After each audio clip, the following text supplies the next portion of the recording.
mindset change that I think I achieved at the bank while I was there is to think about 3 trillion of balance sheet as my budget, right? Because what financial services sectors really can do is allocate capital in a better way. So I think it's important that every chief sustainability officer thinks about essentially the entire CapEx, OpEx, revenue base, or in the financial service sector, the entire balance sheet as.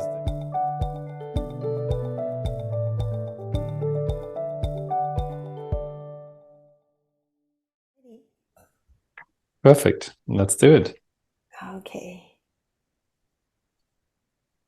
Hello everyone. Welcome to the Actionable ESG Talk series brought to you by AKFI Actionable Knowledge Foundational Institute, the world's first nonprofit industry consortium committed to bridging the gap between ESG, sustainability, and digital transformation. My name is Isabella. I'm the co-host of this talk series, here with Manuel, another co-host. Hi Manuel, and Daniel, special guest today. Thank you for joining us today, Daniel. Pleasure. Thank you for having me. And before we start, just a little bit about Daniel to our audience. Dr. Daniel is ESG Book CEO. The ESG Book, it's a leading ESG data and technology company, and some of his appointments including but not limited to Global Head of Sustainable Finance for HSBC and the Chair of Sustainable Finance Working Group at the Institute of International Finance. Thank you again, Daniel, for taking the time, and usually perspective just to hear what's your thoughts on the current sustainability, ESG, and digital transformation trends. Wow, that's a big topic, right? Yes. Maybe I'll start with a very quick background how I got to this. So I was running strategy for HSBC, which is obviously one of the largest banks in the world, and we did a big piece of work which we called the World in 2050. And you don't need to be a rocket scientist to figure out that there are 3 main trends that will transform how capital is allocated and how the world will function. The first one is the world will be a lot more Asian. Clear demographics, economic power, and the broader power dynamics. The second one is the world will be a lot more digital. And the third one, which actually when we did the work in 2015 wasn't as obvious as it is now, the world will be a lot more sustainable. And I'm saying these 3 things because if you think about how power will shift and how capital allocations will change, I'm coming from the finance sector, you need to look at decade-long trends that change underlying economic systems. Sustainability is that, right? At the moment, we have made many, many promises. We now need to actually see capital shift. Digital is the prime example of how it happened, right? Digital started 20 years before the sustainability. Unicorn in the world is a digital company. The largest and most valuable companies in the world are digital companies. And the way to transform consumer behavior is by giving people better options. So sustainability, I think, can learn a lot from the digital transformation because the digital transformation managed to go to the heart of how people behave. In sustainability, we're still trying to figure out how do you actually move a promise and a commitment into something that changes everyone's behavior. And again, we're 20 years behind, but we don't have the time to lag 20 years behind the digital transformation. Exactly.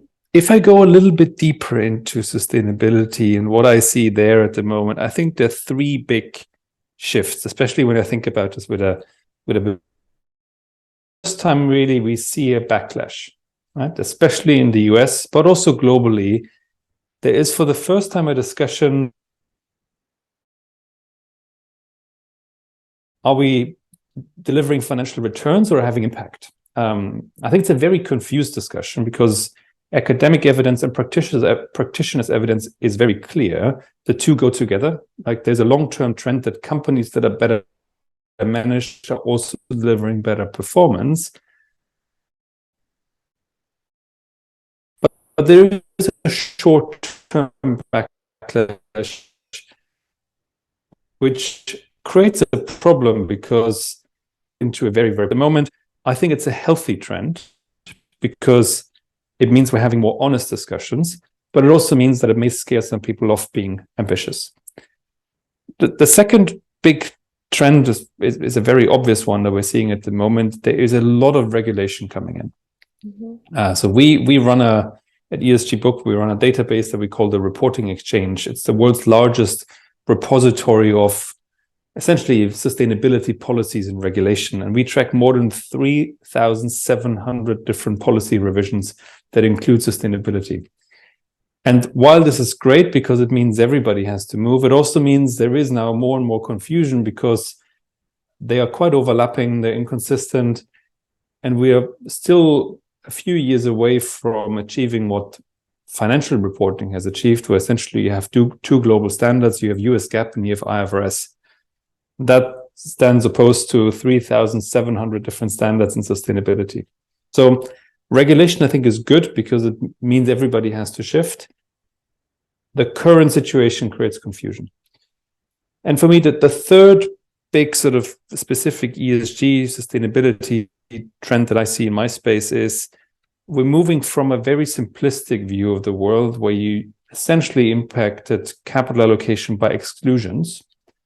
So you were saying, I will not invest in tobacco and in coal and in gambling and adult entertainment, to a world that is a lot more about transitions and essentially moving also from promises to real execution. That means I think everybody realizes the world is not black and white. The world is not green and brown. The world is sort of different shades of olive. But it also means that you need to have more transparency and better tools, because it is very easy to determine, are you in tobacco or are you not? Are you in coal or are you not? But to determine what company is actually delivering on a net zero pathway is so much more complicated, and immediately obviously creates disputes between different. As an opening thought, so I think we have a lot to learn from the digital transformation. It's a very interesting time where there's I think a move of regulators, there's a political backlash, and we're moving from promises to execution. So I always say we're sort of at the point where we move from ESG 1.0 to ESG 2.0. A new era. Hopefully. Thank you. And Daniel, thank you.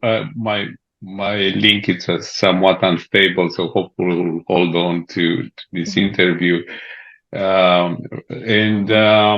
I noticed that recently, I mean, days ago, you launched a top 100 ESG ranking, rating. You'll help me clarify.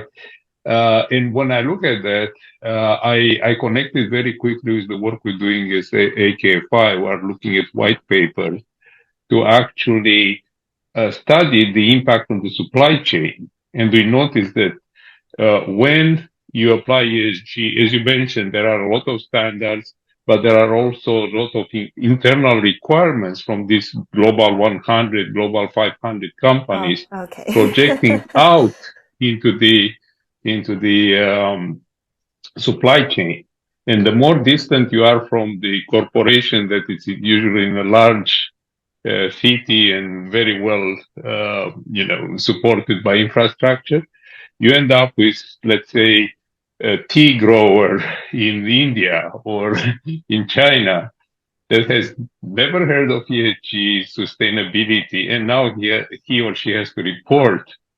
So what are your thoughts about how these projects on the supply chain? And to finish the question, there are also differences of these internal requirements. The typical example we give is Coca-Cola and Pepsi-Cola. If you look at their requirements for ESG, I'm not talking standards, I'm talking really requirements to their supply chain are definitely out of alignment.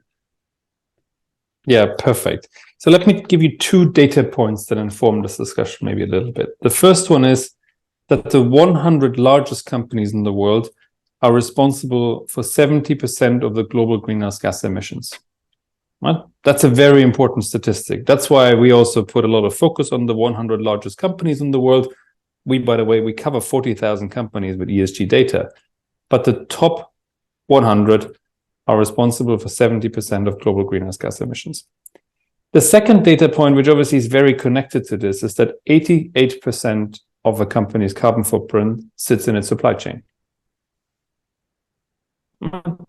So you have influence, but you don't own it.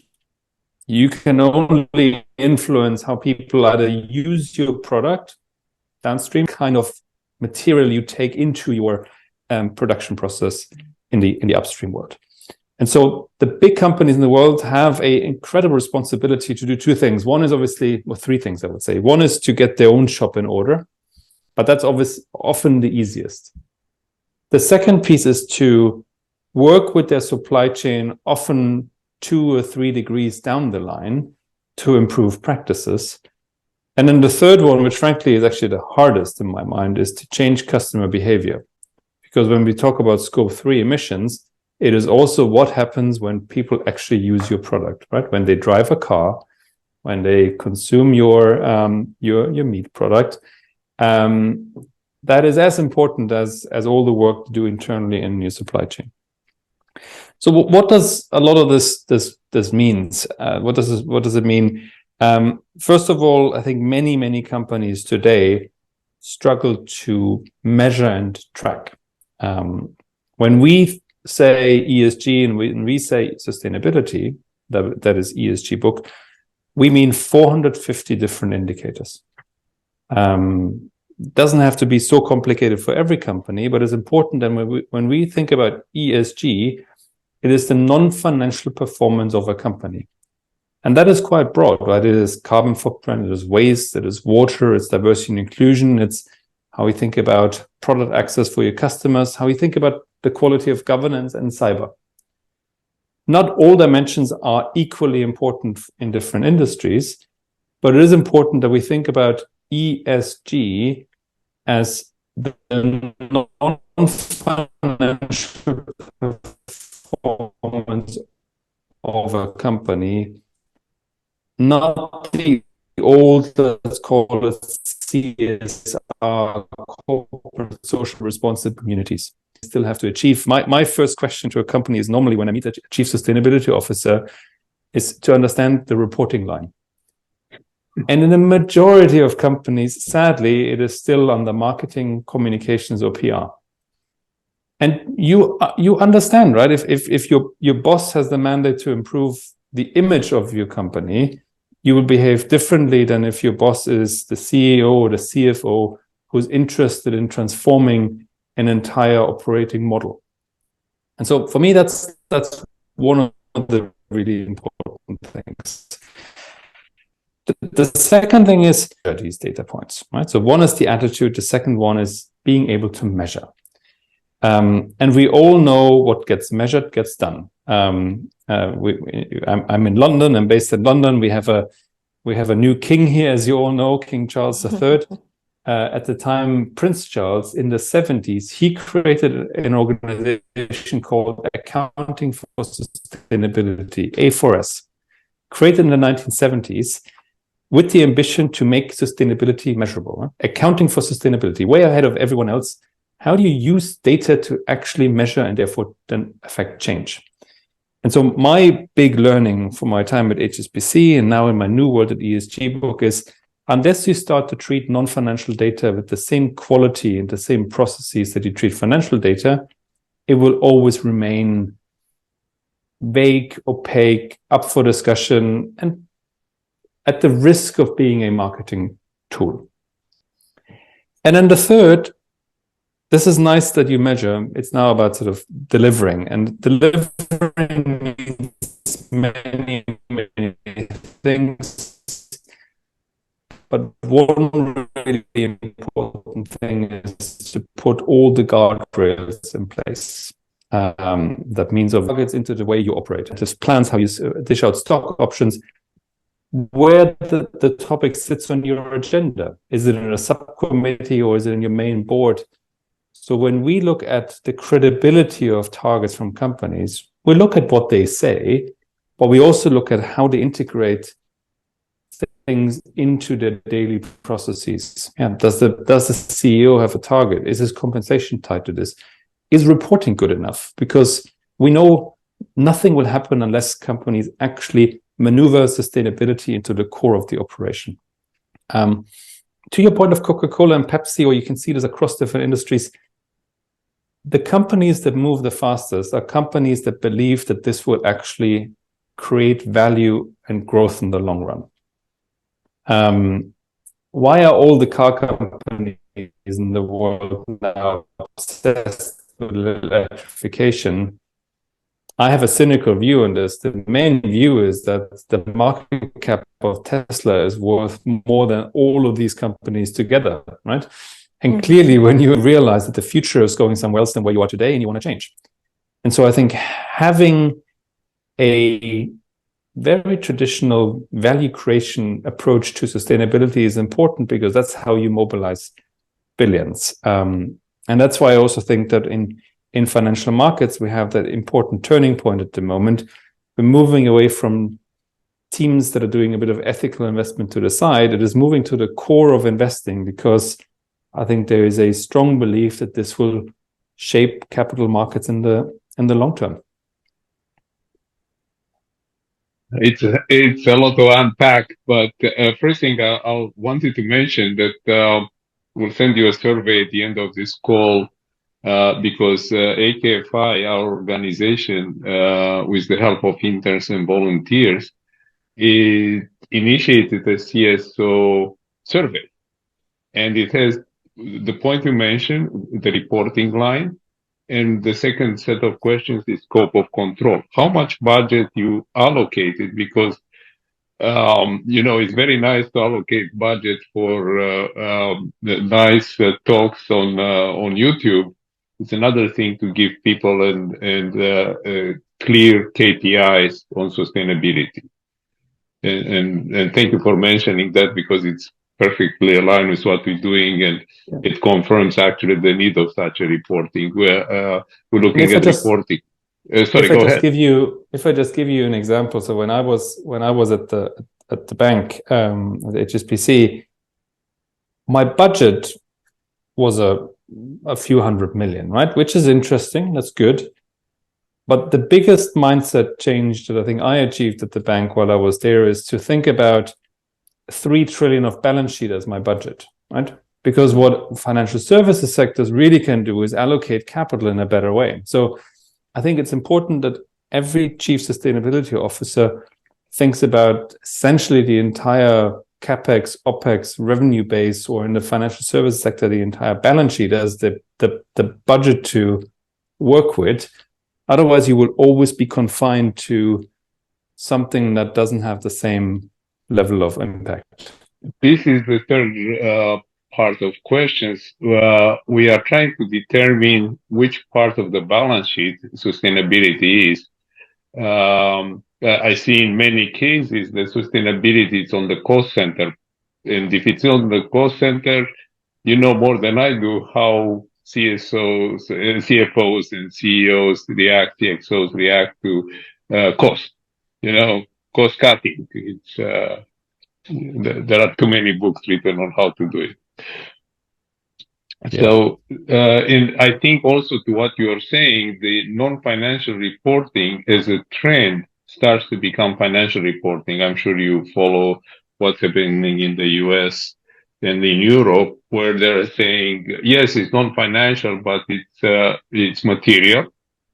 Hence, you have to report on it. So it's non-financial, but financial, if I can play it on this dilemma.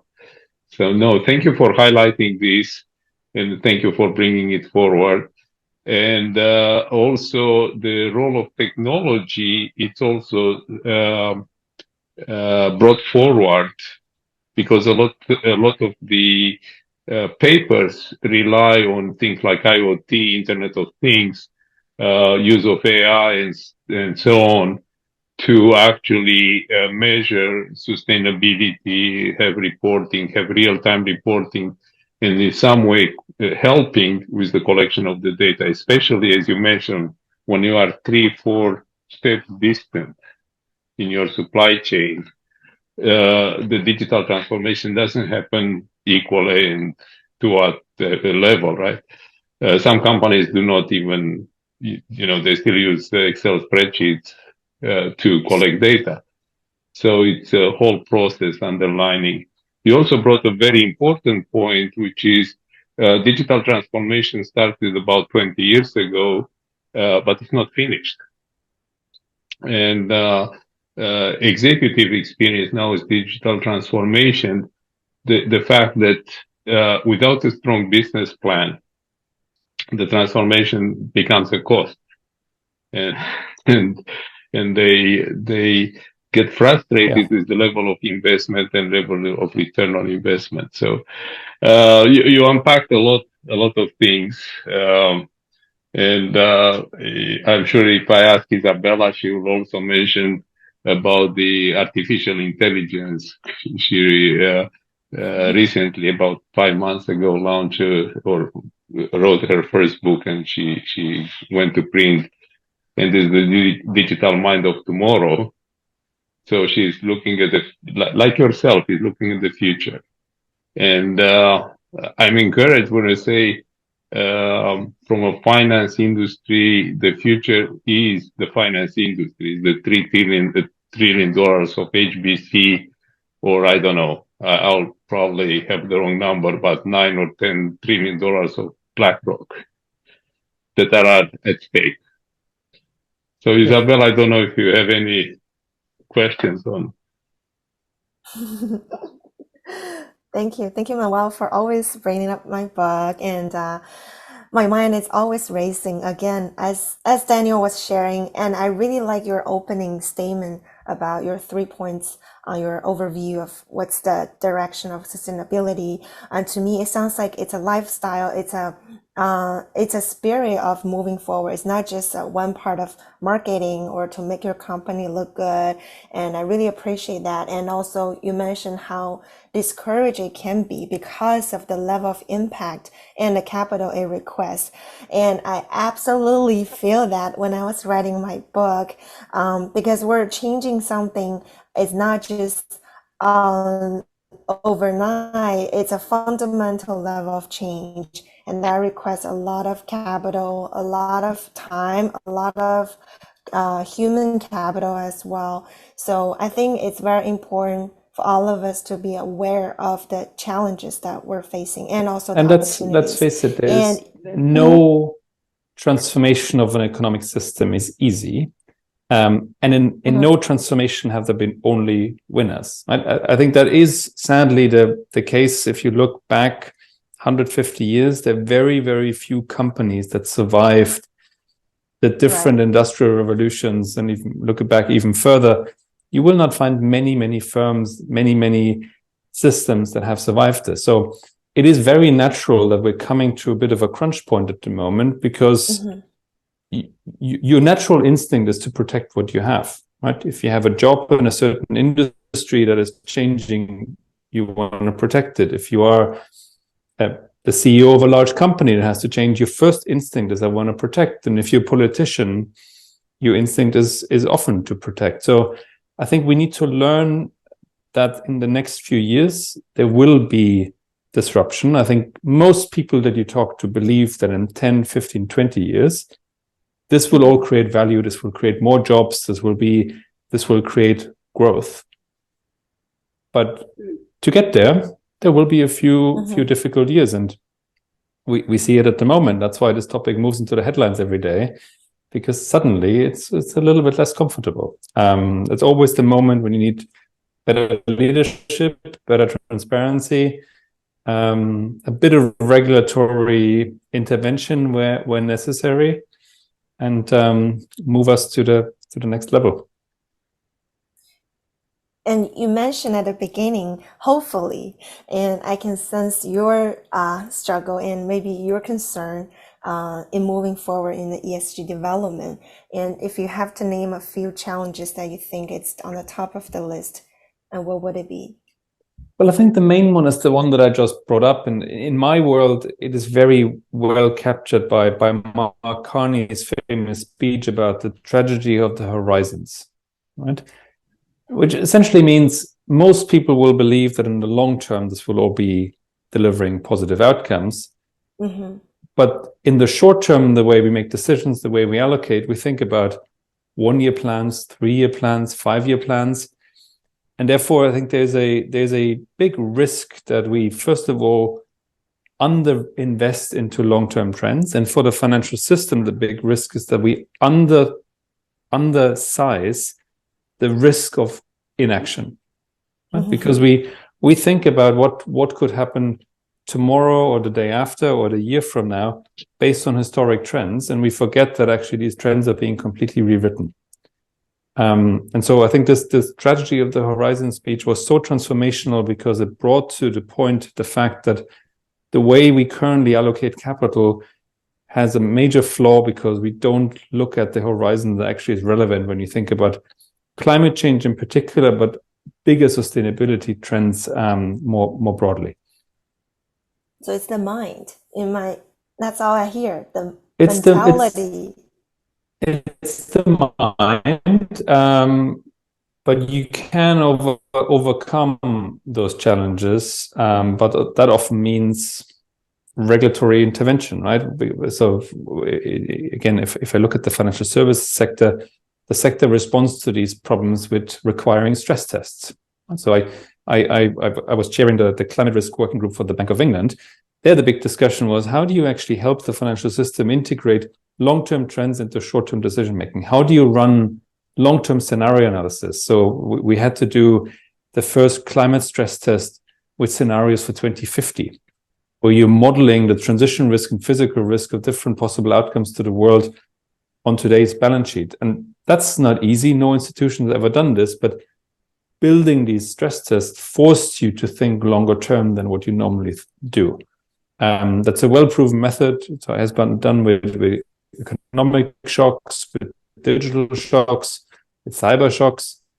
Now we're doing it for climate. So sometimes you need to trick the mind a bit by giving people the right tools to think longer term.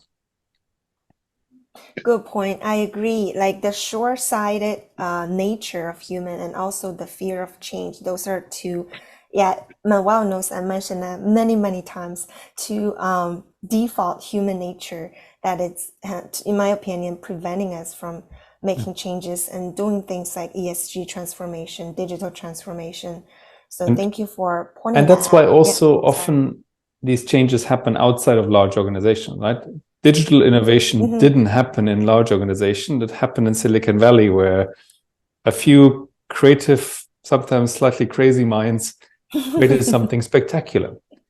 And a lot of this will happen also in this space, where it is easier to actually think long term if you are building something new, supported by venture capital, to transform rather than to adjust. I mean, there's this quote from Larry Fink, who said the next 1,000 unicorns will be climate tech unicorns, because everybody sees the long-term potential, but you often need somebody bold, visionary, with a slightly longer-term investment horizon to get there.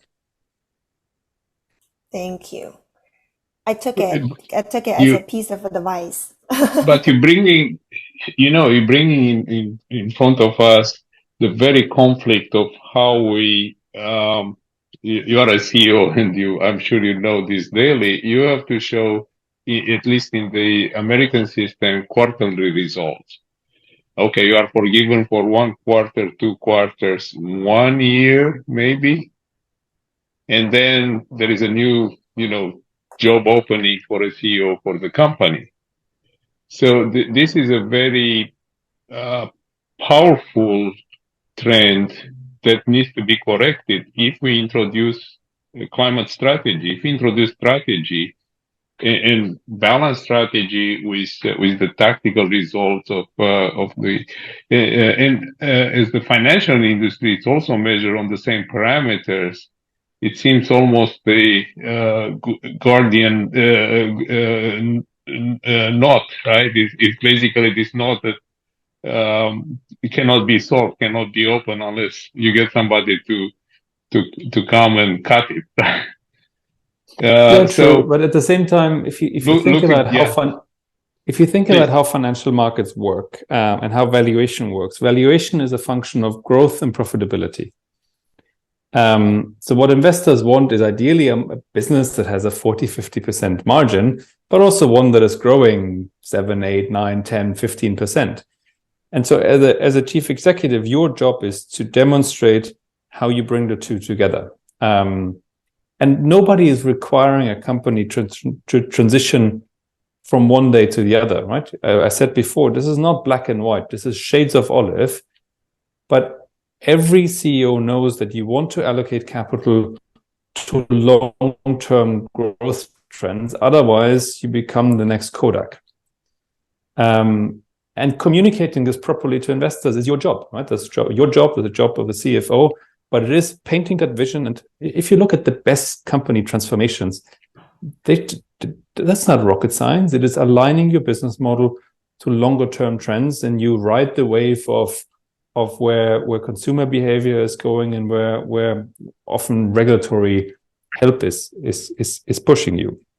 And so if I take it back to the financial services sector, when we think about transition risk, we think about 3 changes to the world system and the economy. One is technology changes. So are there new technologies that make old technologies obsolete? The second one is consumer behavior.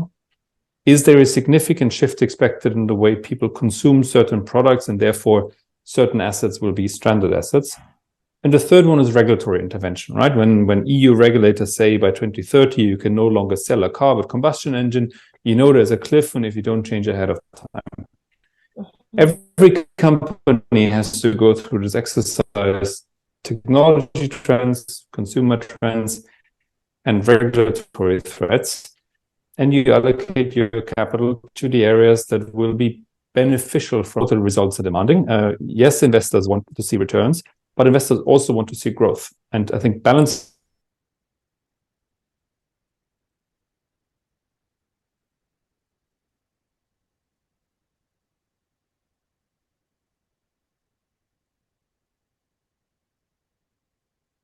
I think we have some technical difficulties. I don't know if you can No worries. hear us. Good. Go ahead, please, Isabella. No, I was just waiting for you if you have any additional question to add in. Well, I have questions for another 2 or 3 interviews for Daniel, if he's so kind and inclined to join us, and maybe a cup of tea in London. But what you're pointing to is actually also a cultural difference in the way companies are organized and measured. For instance, American CEOs' reputation and compensation are short-term, and we know that. While European companies are tending now to address the issue by providing, for instance, deferred compensation. You know, the stock options cannot be exercised for a couple of years. So I can see a lot of transformation needs to happen at that level in order to actually allow the strategic thinking that you mentioned. And it's cultural also. I agree. Generations are pushing for this change. They are not joining companies with low ESG ratings. They are moving on. They are volunteering to AKFI, bringing students and volunteers. Not to mention Isabella, it's one of the key volunteers. You can see this movement, you can feel it, right? It's more about purpose, it's more about future than it is about the current state. So I agree. Sustainability is now a core part if you want to access talent, if you want to access clients, and if you want to access capital. The only area where I think I have a slightly different view to you is I firmly believe that capital markets are actually quite efficient, but you need to give them better information. Right? So capital markets aren't the problem. They're not inherently short-term focused. Value creation is always created in the long term, right? So think about the Amazons, the Microsoft of the world. Those were long-term value creation stories. What we currently don't do is we don't give investors enough information to make better investment choices. That obviously is why I run an ESG data company, because I believe unless we give capital markets better data, it will be very, very hard to allocate capital efficiently. At the moment, we have a lot of noise. Everybody's reporting something.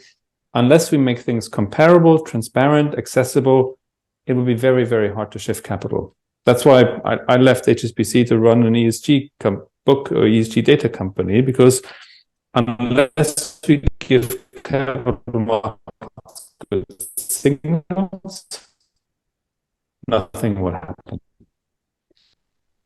That's a very good point and a great insight. Fix something. With the right information. Yeah. So you connected again the dots between digitalization, digital transformation, and how this is transforming the information that is used by all market participants, finance industry, insurance industry, which is part of finance, essentially risk and reward measurement, which is the core tenet of capitalistic economics, right? So, in the end, it all comes down to, in my world, it all comes down to allocating capital to the right future outcomes. And that is by making clear the risks that you have in the old economy and the opportunities that you have in the new economy. Not everything will work, but if you give the market that level of information, investors will do the right thing. At the moment, we don't do it. That's why regulators need to come in with, obviously, new disclosure standards and so on and so forth. But the fundamentals are in place. And regulation is in all cases,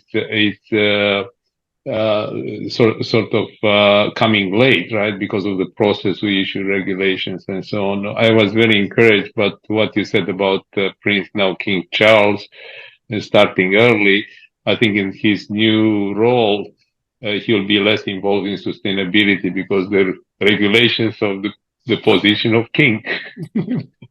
He is not allowed to take part in it's an impartial arbiter, right, of democracy.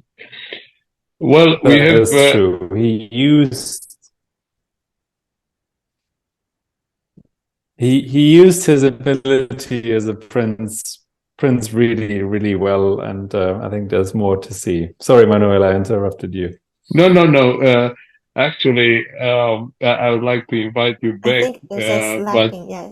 Well, I want to give Isabella a chance, and then probably wrap it up for today with the final question, and then Sure. we hope we'll meet soon, and we'll stay in touch. And as I mentioned, I'll send you the survey for CSOs.